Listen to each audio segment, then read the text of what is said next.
तात्या, पण मला अजूनही पटत नाहीये. ते तुम्ही आणि बयोने निर्णय घेतलाय म्हणून ऐकतेय मी.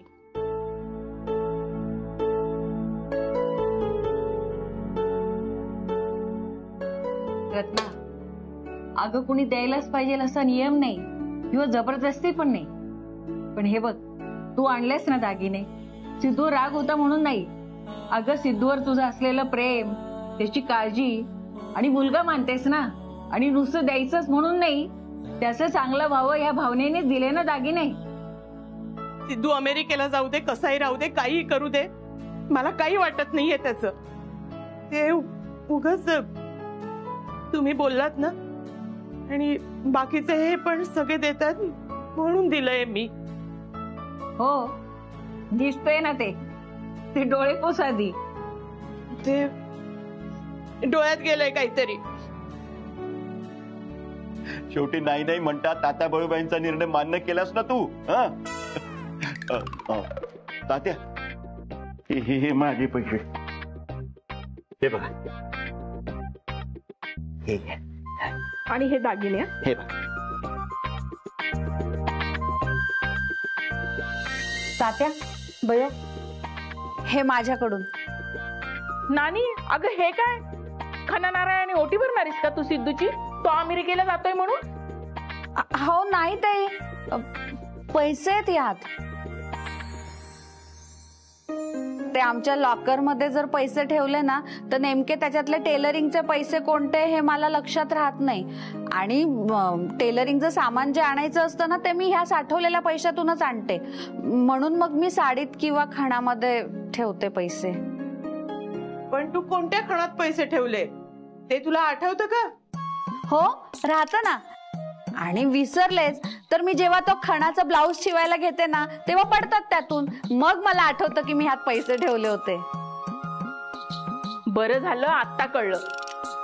अगं गावात जेव्हा ओटी भरण्याचा कार्यक्रम असतो ना, तेव्हा पटकन तुझ्या खोलीतूनच मी खण घेऊन जाते ना त्यांना. आता इथून पुढे नेताना नीट बघावं लागेल बघ मला खण. ते पैसे ठेव तिकडे आणि खण राहू दे तुझ्या जवळच. हो ताई, नाहीतर हा खण ठेवता का तुमच्याकडे? तुम्ही गावात ओटी भरण्यासाठी जर गेलात ना, तर तुम्हाला उपयोगात येईल. आता इथे काय चाललंय तुझं? काय चाललंय हे इकडे? तात्या, हे माझ्याकडून. अरे युवराज, हे सगळं कशासाठी? हा आमचा कौटुंबिक प्रश्न आहे बाबा. हो युवराज, आणि याचा फॅक्टरीशी सुद्धा काहीच संबंध नाहीये. ठेव तो चेक तुझ्याकडे. मी या कुटुंबातला नाही म्हणून मला परक करू नका. अरे युवराज, तसं नाही, तू परकायस असं नाही. अरे सिद्धू अमेरिकेला चाललाय ना, ते त्याला मदत करणं हे आमचं कर्तव्य आहे. तुला काही गरज नाही. तात्या, हे मी कर्तव्य म्हणून नाही करत आहे. मी स्वतःला या कुटुंबाचा एक भाग समजतो. तुमच्या एवढा विश्वास माझ्यावर कोणी नाही ठेवला. तुमच्या एवढा आत्मविश्वास मला कोणी नाही दिला. या घरातल्या प्रत्येक निर्णयात मी सुद्धा असेल. तात्या, प्लीज. बर,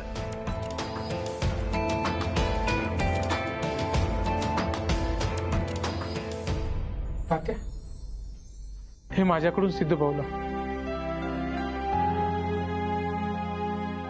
सखा दादा हो, तुम्ही कशाला? घरात काय झालं तर सगळे उभे राहतात, तेव्हा मी सुद्धा असतो. मग आता का नाही? अरे, तू साठवलेले पैसे आहेत ना ते. तुला जर गरज लागली तर तुला पैसे लागतील ना. मला कशाला लागणार? आता माझ्या कुटुंबात कोण आहे? फक्त एक बहीण होती, ती पण गेली. आता हेच माझं कुटुंब. आणि साठवलेले पैसे कुटुंबाच्या कामी नाही आले तर त्याचा काय फायदा? आणि मला कधी गरज लागली तर तात्या, बयो आणि हे सर्व कुटुंब आहेच की माझ्या पाठीशी. मला कधी मदत लागली तर मी नक्कीच सांगेल. पण आधी हे पैसे ठेवा.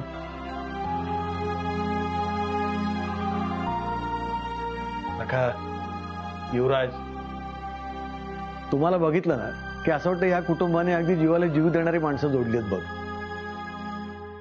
सिड बघ, या घरासाठी काम करणाऱ्या, कामानिमित्त जोडल्या गेलेल्या माणसांना सुद्धा हे घर, हे कुटुंब आपलं वाटतंय. आणि तू अशा माणसांना सोडून जायचा विचार करतोयस, त्यांच्यापासून वेगळा होतोयस. चला, बऱ्यापैकी पैसे आणि दागिने जमलेले आहेत. एवढी मदत पुरे होईल सिद्धूला. आणि समजा काही कमी पडले ना तर मी देईन आणखीन पैसे. आता आम्हाला सगळ्यांनी मोठ्या मनाने माफ करा. अहो मोठ्या बाई, तुम्ही हे काय बोलताय? हो, आमच्या मुलामुळे तुम्हाला हा प्रसंग पाहावा लागतोय. सुमित्रा, अगं सिद्धू पण आमचा कोणी नाही तर कोणी आहे ना. अगं तो घरातला मुलगा आहे. तो जेव्हा चुकीचं वागला ना तेव्हा सगळे रागवले त्याच्यावर. अगं त्याला आता त्याचं स्वप्न पूर्ण करायचंय म्हणून सगळे मदत करताय ना. अगं सुमित्रा, तू नको वाईट वाटून घेऊस. उलट तू हे बघ की सगळेजण किती मोठ्या मनाचे आहेत. अशाच प्रसंगी सगळ्या कुटुंबाने एकत्र असणं गरजेचं असतं. खरंच तुम्ही अगदी योग्य निर्णय घेतला. मला खूप बरं वाटते आणि पुन्हा एकदा विश्वास पटलाय की हे आपलं घर कधीच तुटणार नाही. आपली चूल कायम एकच राहील.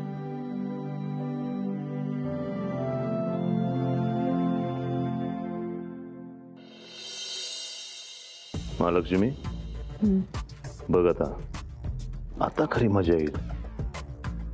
या देशमुखांना वाटतं की आपण जो निर्णय घेतलाय ना तो योग्य आहे. नाही, पण तसं नाहीये.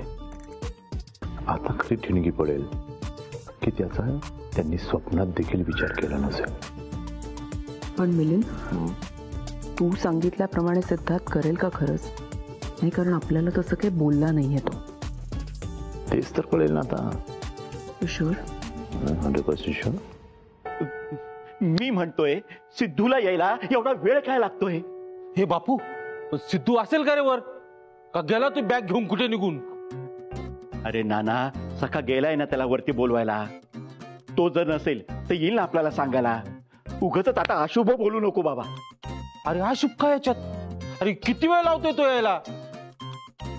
ए बापू, त्याला ताप नसेल आला, झोपला असेल नाही तर सिद्धू. एक शब्दही बोलू नकोस तू आता.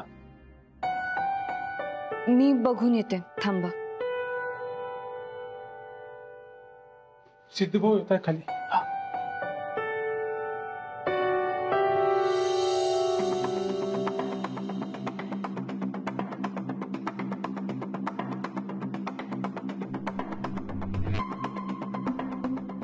बोला, आता कोणती शिक्षा द्यायला बोलवलंय मला? नाही, घरातला हिस्सा मागितला ना मी. हा, मग तुम्ही तर घरातून बाहेर काढणार असाल मला. जाऊ का निघून? जातो. अरे नाही नाही सिद्धू, तुला शिक्षा वगैरे द्यायला बोलवलं नाही आम्ही. उलट आम्हाला तुझं म्हणणं पटलंय हे सांगायला बोलवलंय. या घरातला मोठा मुलगा म्हणून तुझ्या पाठीशी उभं राहणं हे आमचं कर्तव्य आहे. आणि तुला जे आयुष्यात करायचंय त्याला पाठिंबा देणं हे सुद्धा आमचं कर्तव्य आहे. आणि म्हणूनच आम्ही सगळ्यांनी, हो अगदी मनापासून, तुझ्या स्वप्नातला आमचा हिस्सा म्हणून काही मदत जमा केली आहे. ती तू स्वीकार. आपण आता घडलंय ना ते सगळं विसरून जाऊया आणि नव्याने सुरुवात करूया. बापू. हा.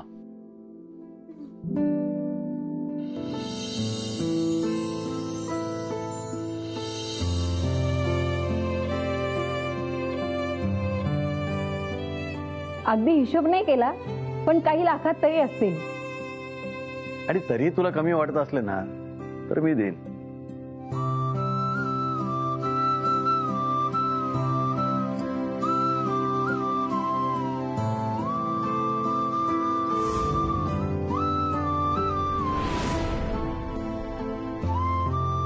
तुमच्या मनाच्या मोठेपणाचं कौतुक आहे मला.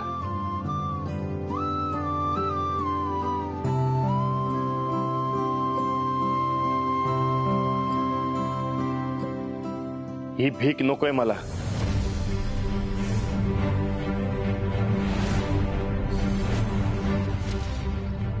हे तुला जी काही मदत करताय ना त्या तुझ्या हिश्श्याची किंमत त्यापेक्षा 10 पटीनं जास्त आहे, किंबहुना त्यापेक्षाही जास्त आहे.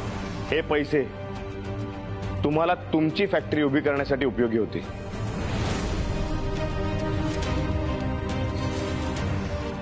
मला माझ्या हक्काचं हवंय. मला देशमुख प्रॉपर्टी मधला हक्काचा हिस्सा हवाय, बाकी मला काही नकोय.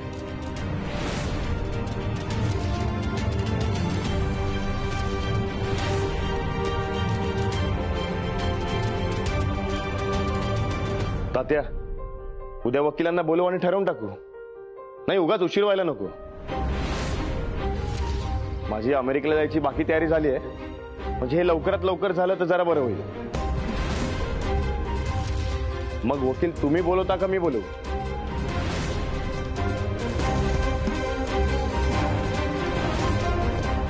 ठरवा आणि सांगा मला काय ते.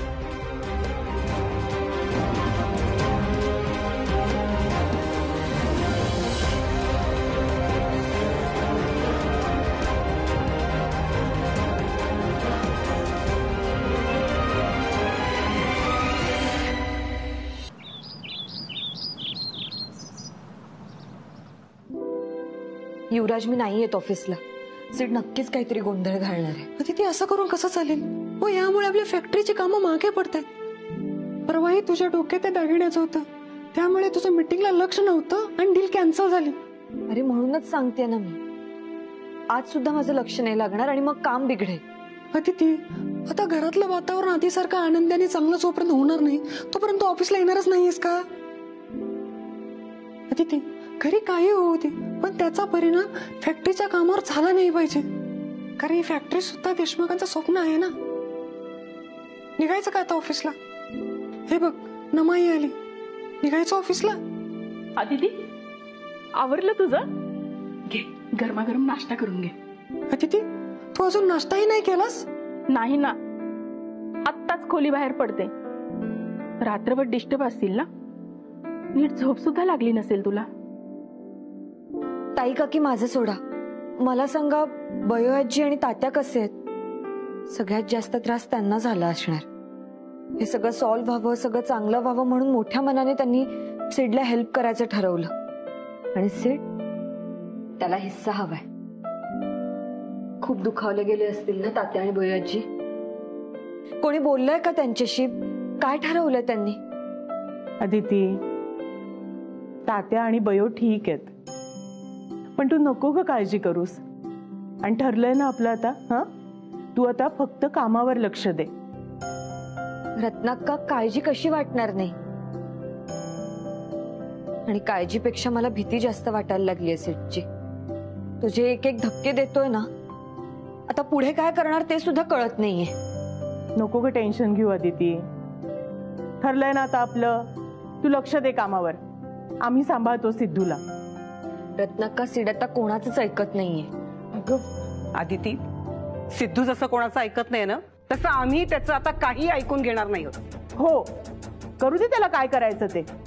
काही फरक पडत नाही आम्हाला. आणि जर सिद्धू अडून बसणार असेल ना, तर आपण सुद्धा अडून बसायचं. हो, काहीही झालं तरी आम्ही ह्या देशमुखांच्या घराचे हिस्से होऊ देणार नाही. आम्ही इथे देशमुखांचं कुटुंब राखतो. आणि तू मन लावून फॅक्टरीचं काम कर आणि देशमुखांचं नाव राख. हो, घे नाश्ता करून घे आणि मग ऑफिसला जा. नाही नको, उशीर होईल, निघते मी. नाही, आधी खाल्ल्याशिवाय जायचं नाही. चल, खाऊन घे. परत थोडं खाऊन घेते.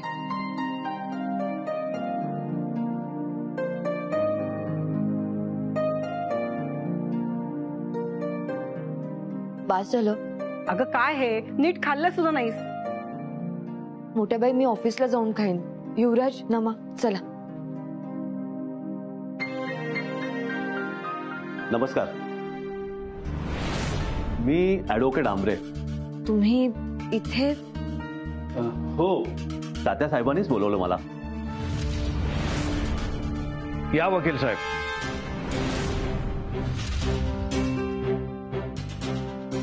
तात्या, तात्या, काय आहे सगळं? तुम्ही सेटचं नका ऐकू. त्याच्या म्हणण्यानुसार नका करू सगळं. अहो, तो म्हणतोय म्हणून घराचा, प्रॉपर्टीचा एक वेगळा हिस्सा काढायची काही गरज नाहीये. तात्या, त्याला खडसावून सांगा, काही मिळणार नाहीये तुला म्हणून. काय सांगायचं त्याला आणि कसं बोलायचं त्याच्याशी? तो कुणाचं काहीच ऐकत नाहीये. आता मी पण कुणाचं काही ऐकणार नाहीये. माझा निर्णय झालाय.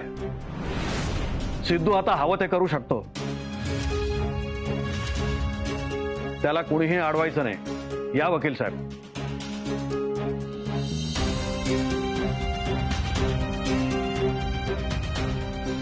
हो सर. नाही नाही नाही तसं काही नाही आहे. नाही सर, यावेळेला अमेरिकेला जायचा निर्णय फिक्स आहे सर. आणि कंपनी पण खूप चांगली आहे. हो.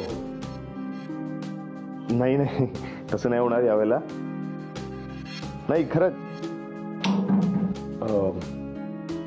नाही सर, काय झालं होतं, जरा एका इमोशनल डिसिजनमध्ये अडकलो होतो मी, म्हणून विजा फॉर्म सबमिट करता नाही आला. नाही नाही पण यावेळेला काही काळजी करू नका सर. मी स्वतः मुंबईला येणार आहे, मी फॉर्म घेणार आहे आणि तुमच्याकडे डायरेक्ट सबमिट करणार आहे. हो सर. नाही नाही सांगतो ना तुम्हाला, मी कधी येईन ते कळवतो.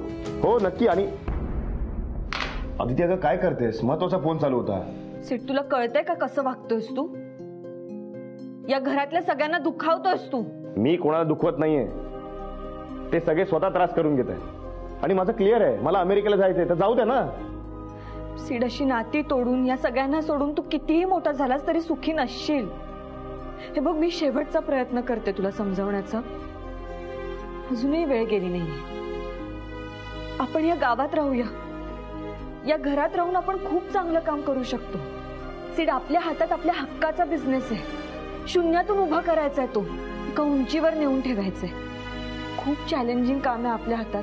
आपण दोघं एकत्र असू ना तर खूप लवकर ग्रोथ होईल आपल्या फॅक्टरीची.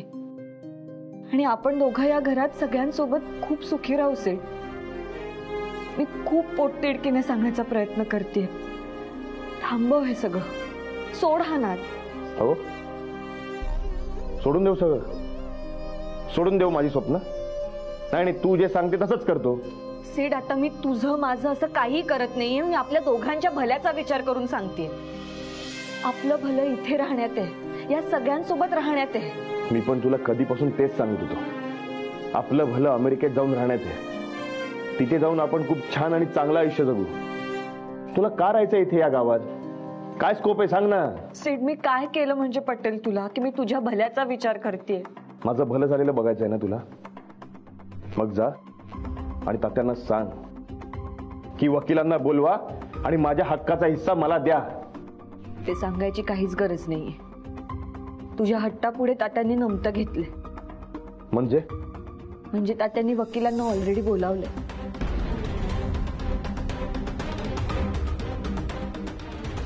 खरंच? हो. काय? वाव.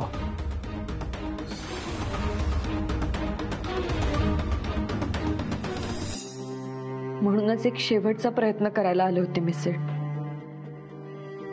तुला कळतंय का अदिती, माझं स्वप्न पूर्ण होतंय. आता मी कोणाचं काही ऐकणार नाही आणि इथे थांबण्याचा तर विचार पण करू शकत नाही मी आता. एकदा का तात्यांनी पैसे दिले